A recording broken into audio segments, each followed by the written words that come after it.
దేశంలో అమ్మవారికి బోనం సమర్పించేటువంటి సమయం అయితే ఆసన్నమైంది. ఎప్పుడైతే గోల్కొండ జగదాంబిక అమ్మవారికి బోనం సమర్పించిన అనంతరం కూడా తెలంగాణ రాష్ట్రంలో ఉన్నటువంటి ప్రతి గ్రామంలో ఉన్నటువంటి అమ్మవార్లకు బోనాలు సమర్పిస్తారు. ప్రస్తుతం మనమైతే ఉజ్జయిని మాంకాళి ఆలయంలో ఉన్నాము. ఇది చూస్తున్నాం. ఇప్పటికే అమ్మవారికి వివిధ రకాల పూలతో, పండ్లతో, అదేవిధంగా అమ్మవారికి ప్రీతి పాత్రమైనటువంటి ఫలాలతో కూడా అమ్మవారి ఆలయం అంతా కూడా కలకలలాడుతున్నటువంటి పరిస్థితి కనపడుతుంది. ప్రస్తుతం మనం చూస్తున్నాం. ఇప్పటికే భక్తుల సందోహంతో కూడా ఇక్కడ తండోపతండాలుగా అంటే అధిక సంఖ్యలో అమ్మవారిని అయితే దర్శించుకుంటున్నారు. ప్రత్యేకంగా క్యూ లైన్లు ఏర్పాటు చేసి ప్రభుత్వం అన్ని విధాలుగా కూడా ఇక్కడ భక్తులకైతే ఫెసిలిటీస్ అయితే కల్పించడం జరిగింది. చూస్తున్నాం. ఎందుకంటే దాదాపు మనకు 3 లేన్ల నుంచి అంటే దాదాపు 1 కిలోమీటర్ మేర నుంచి కూడా క్యూ లైన్లు అయితే ఏర్పాటు చేయడం జరిగింది. ఈ క్యూ లైన్ లో ఎవరికి ఎట్లాంటి ఇబ్బందులు కలగకుండా అంటే ఎస్పెషల్లీ జెంట్స్ కు అదేవిధంగా లేడీస్ కు కూడా సపరేట్ లైన్లు అయితే ఏర్పాటు చేయడం జరిగింది. మొత్తంగా చూస్తే మాత్రం అమ్మవారి ఆలయం దాదాపు వారం రోజుల నుంచి కూడా భక్తులతో కలకలలాడుతుందని చెప్పాలి. ఎందుకంటే కేవలం తెలంగాణ రాష్ట్రం నుంచే కాకుండా కూడా ఇటు ఆంధ్రప్రదేశ్, తెలంగాణ దేశంలోని వివిధ ప్రాంతాల నుంచి కూడా పెద్ద ఎత్తున అమ్మవారి దర్శనం కోసం, అమ్మవారి అనుగ్రహం కోసం కూడా రావడం జరుగుతుంది. మరి అమ్మవారికి బోనం సమర్పించుకున్నారు. చెప్పండి, నిజంగా ఎట్లా అనిపిస్తుంది? మీరు ఎన్ని రోజుల నుంచి అమ్మవారిని దర్శించుకుంటున్నారు? అమ్మవారికి ఎంతో ఇష్టమైనటువంటి బోనం సమర్పించుకున్నారు. చెప్పండి. చిన్నప్పటి నుంచి అండి. నేను చిన్నప్పటి నుంచి ఇక్కడ పుట్టి పెరిగింది ఇక్కడనే. అత్తగారు కూడా ఇక్కడనే అల్వాల్. మాది ఎప్పుడైనా అమ్మవారికి అనుకున్నది ఏదైనా మంచిగా జరుగుతున్నది. అమ్మవారి ఆశీర్వాదం ఉంటే అన్నీ ఉన్నట్లే. కానీ మనము తెలుగు పండుగల్లో చాలా పండుగలు ఉంటాయి. సంక్రాంతి ఉంటుంది, దసరా ఉంటుంది, వినాయక చవితి ఉంటుంది, వివిధ రకాల పండుగలు ఉంటాయి. మరి అమ్మవారి కోసం మనం ప్రత్యేకంగా రెడీ అయ్యి అమ్మవారికి ఇష్టమైనటువంటి పట్టు వస్త్రాలు కావచ్చు, బోనం కావచ్చు, అదేవిధంగా ఒడి బియ్యం కావచ్చు, ఎంతో ప్రేమతో సమర్పించుకుంటాం. మీ జీవితంలో అమ్మవారి అనుగ్రహం ద్వారా మీకు ఎదురైనటువంటి అనుభూతి ఏంటి? ఏది అనుకున్న అమ్మవారి ఆశీర్వాదం ఉంటే అన్ని జరుగుతాయండి. నాకైతే అనుకున్న పనులన్నీ జరిగినాయి. ఇల్లు అనుకుంటే ఇల్లు అయింది. నాకు మంచి భవిష్యత్తులో మంచిగా ఎదగాలని అనుకున్నాను, మంచిగా ఎదిగినాను. ఒకప్పుడు ఏమీ లేకుండే. అలాంటి దాన్ని ఇప్పుడు ఒక స్టేజ్కి వచ్చిందంటే అమ్మవారి ఆశీర్వాదమే. ఎక్కడి నుంచి అండి మీరు?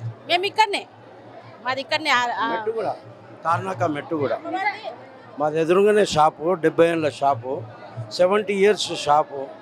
మేము ఎప్పుడు ఎవ్రీ ఇయర్ అమ్మవారిని ఎక్కువ ఆధీనంలోనే. అమ్మవారిని మీరు ఎన్ని సంవత్సరాల నుంచి కొలుస్తున్నారు? 40 ఇయర్స్ నుంచి కొలుస్తున్నాం అమ్మవారి. 40 ఇయర్స్ నుంచి అమ్మవారిని కొలుస్తున్నాం. చాలా పవర్ఫుల్ టెంపుల్. ఏది అనుకున్నది ఖచ్చితంగా అవుతుంది. మాకైతే అమ్మవారే డెవలప్మెంట్ చెప్పాలంటే. ఆమె ఒక్క కన్ను ఉన్నది కాబట్టి ఇంకా మా దుకాణం మాత్రం ఎదురుగా ఇంకా ఉన్నది. అమ్మవారి ఆశీర్వాదమే. ఒకప్పుడు ఏది లేకుండా తినడానికి తిండి కూడా కష్టం ఉండే. ఎందుకంటే చాలా మందికి డౌట్ ఉంటుంది, అయ్యో మేము ఇట్లా పోయి మొక్కుకొని వచ్చినా మాకేం కాలేదు అని అనుకుంటారు. మరి అట్లాంటి వాళ్ళకు మీ అనుభవంతో మీరేం చెప్తారు? అనుకున్నది అవుతుందండి. ఇది కొంచెం టైం తీసుకుంటుంది. టైం తీసుకుని అమ్మవారి మీద ఆశీర్వాదం భారం అంతా అమ్మ చేసి అమ్మనే చూసుకుంటుంది అంతా.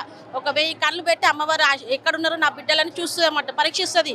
ఆమె పెట్టిన పరీక్షలకు అన్నిటికీ మనం ధైర్యంగా ఎదుర్కోవాలి. ఎదుర్కొంటే ఆ అమ్మ ఆశీర్వాదం వినంగానన్నా వచ్చేస్తుంది. లేకపోతే ఆటోమేటిక్గా లేపేస్తుంది, పడేస్తే ఆటోమేటిక్గా పడేస్తుంది. నమ్మకం ఉంటే అమ్మవారు లేపేస్తుంది. అమ్మవారిని ఎప్పుడైతే మేము మనస్ఫూర్తిగా కోరుకుంటామో అమ్మవారి అనుగ్రహం అనేది మనకు త్వరితగతిన రావడానికి కొంత సమయం అయితే పడుతుంది. ఎందుకంటే ప్రతి పరీక్షలో మనం నెగ్గాలి. అమ్మవారు పెట్టినటువంటి ప్రతి పరీక్షలకు సమయం మనం ఉంటుంది. ఎందుకంటే అమ్మవారికి మనం మనస్ఫూర్తిగా, నీతిగా, నిబద్ధతతో ఎప్పుడైతే ఉంటామో అమ్మవారికి కృపకు పాత్రులమవుతామో. అనుకున్నటువంటి కోరికలే కాకుండా ఉన్నటువంటి సమస్యలను కూడా తొలగించేటువంటి తల్లి ఈ ఉజ్జయిని మాంకాళి తల్లి అంటున్నారు. ఎందుకంటే దాదాపు మనం ఎప్పుడైతే మేము 2 సంవత్సరాల నుంచి వచ్చాము, 3 సంవత్సరాల నుంచి వచ్చాము అంటారు. కానీ దాదాపు వాళ్ళ జీవితం మొత్తం దాదాపు 40 సంవత్సరాల నుంచి కొంతమంది అయితే బతికిన మేము చిన్నప్పటి నుంచి కూడా అమ్మవారినే కొలుస్తున్నాము. ఏమీ లేని సమయంలో కూడా అమ్మ మమ్మల్ని ఆదుకుంది, అమ్మవారిని మనస్ఫూర్తిగా కొలిసాము అని చెప్తున్నారు.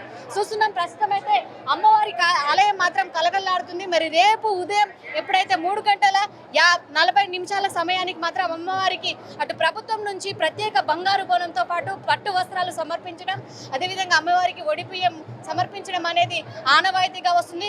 చూస్తున్నాం. ఇప్పుడు అమ్మవారి ఆలయం అంతా కూడా భక్తులతో కలకల్లాడుతుంది. మొత్తంగా చూస్తే మాత్రం ఈ హడావిడి అనేది దాదాపు ఒక 3 రోజులు కూడా కొనసాగేటువంటి అవకాశాలు అయితే ఉన్నాయని చెప్పాలి. ఇక వీడియో జర్నలిస్ట్ రంజిత్ రాణి, ఉజ్జయిని మాంకాళి అమ్మవారి ఆలయం.